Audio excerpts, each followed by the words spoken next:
All right, let's dive into a paradox that you've probably felt but maybe didn't have a name for. Why is it that the smartest, most capable people are so often the ones who doubt themselves the most? You know the feeling, right? You're in a meeting, you're working on a project, and this little voice in your head whispers, "You're a fraud." You feel like any second someone's gonna tap you on the shoulder and say, "We know you have no idea what you're doing," even when you're totally killing it. And then at the same time, you look across the room, and the person with the loudest opinions, the most unshakable confidence, seems to know the least about the topic. It's baffling, right? And it happens all the time. Well, this whole upside down world of confidence and competence, it isn't just some weird thing that happens at your job. Nope, it's a real psychological phenomenon, and we're going to break it all down. So, right off the bat, if you've ever felt like that imposter, the most important thing to know is you are definitely not alone. This is a super common cognitive puzzle, and once you understand how it works, it can totally change how you see yourself and everyone around you. Okay, so to solve this puzzle, let's start with the first piece, the overly confident side of the coin. And that brings us to this really fascinating idea in psychology called the Dunning-Kruger effect. So, a couple of psychologists, Dunning and Kruger, they figured something out. They found that for a lot of things, people with very little skill don't just perform badly, they're also completely unaware of how badly they're performing. It turns out a tiny bit of knowledge can create this powerful, powerful illusion that you're an expert. Honestly, this is the simplest way to think about it. The very thing they lack, knowledge, is what prevents them from seeing how much they're missing. It's like they've only seen the tip of the iceberg, but they're absolutely convinced they've seen the whole thing.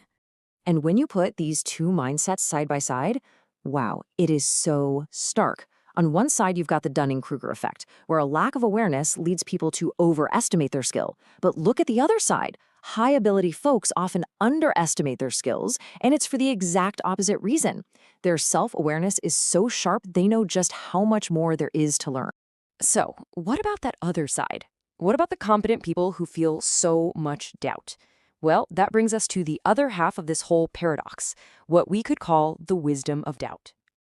You've probably heard this idea before, right? It perfectly captures this whole thing. The deeper you go into a subject, the more you realize just how massive and complex it really is. It feels like the more you learn, the bigger the universe of things you don't know becomes. And this idea has a name: intellectual humility. But don't mistake this for a lack of confidence. It's not. It's actually a very realistic, very clear-eyed understanding of your own limits. It's what allows a true expert to say, you know what, I know a lot about this, but there's still so much I don't know.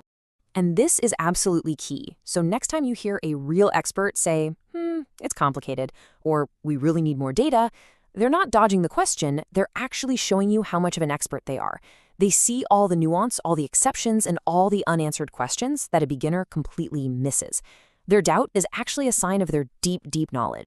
So, putting this all together, we get to what I think is the most important part of this whole explainer.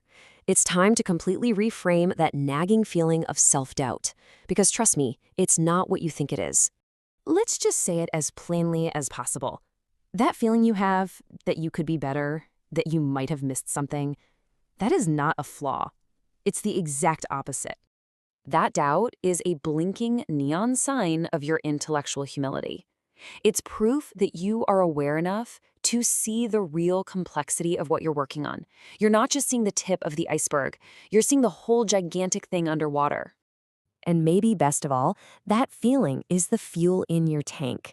It's what pushes you to learn more, to double-check your work, to ask better questions, and to actually get better at what you do.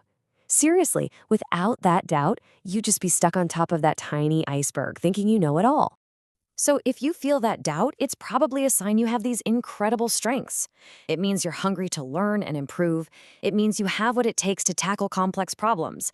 And it shows you have deep self-awareness, which is the bedrock of true mastery.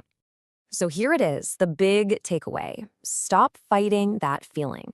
Stop thinking it means you're an imposter. Start seeing it for what it really is. It's evidence of your competence.